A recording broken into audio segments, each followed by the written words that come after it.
Verdi. For Michelle, I know you mentioned that it is hard for people to make decisions about the things that they're putting into their bodies because we don't know where PFAS, are. Is there any sort of labeling requirement for if packaging has PFAS chemicals in them? No, there is no way for an average consumer to find that out. You'd really have to trace it all the way back to the manufacturer to get that information. And doesn't have to be disclosed anywhere? No, it does not. Thank you. Thank you. Are there other questions? Oh, Sarah Lawson. My question is in regards to the testing of the water. You mentioned in your testimony that there were communities that did not test, and I was just wondering if you knew which communities.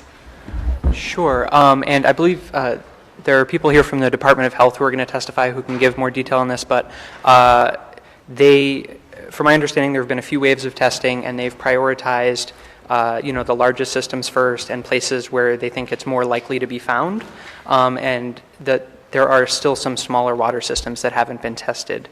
I think in the House hearing, they said that they had tested water systems serving 87% of Rhode Islanders, which would mean that 13% of Rhode Islanders drink from water that hasn't been tested yet. So. Sarah Bailina. Do you know if there's any filters that can be purchased either commercially or privately that would be able to filter out PFAS? My understanding is that things like a Brita filter can help protect against some PFAS, particularly the longer chain PFAS. I think that perhaps Dr. Slitt or some of the other folks who are going to testify might be able to answer that question a little better. Yep. Sarah Crawley. I'm sorry I came in a little late, but I had the opportunity to speak to some of the young ladies that came and talked about these. My question is when you're talking about they're toxic and that they produce cancers, are there studies available that says what kind and how an individual can protect themselves against?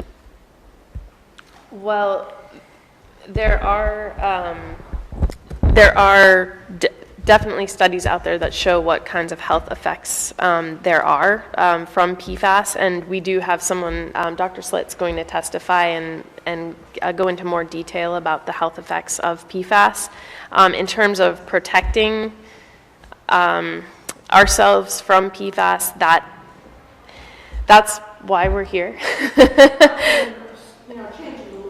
Sure, yeah. Well, as James mentioned, there are some filters for water. In terms of the food packaging issue, that's really the concern, is that there is no way to tell whether PFAS is in your food packaging or not. You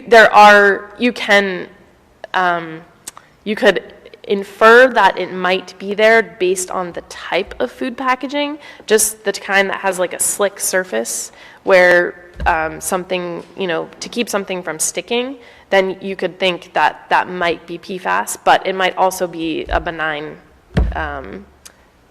surface like a wax coating, which is a safe alternative to PFAS.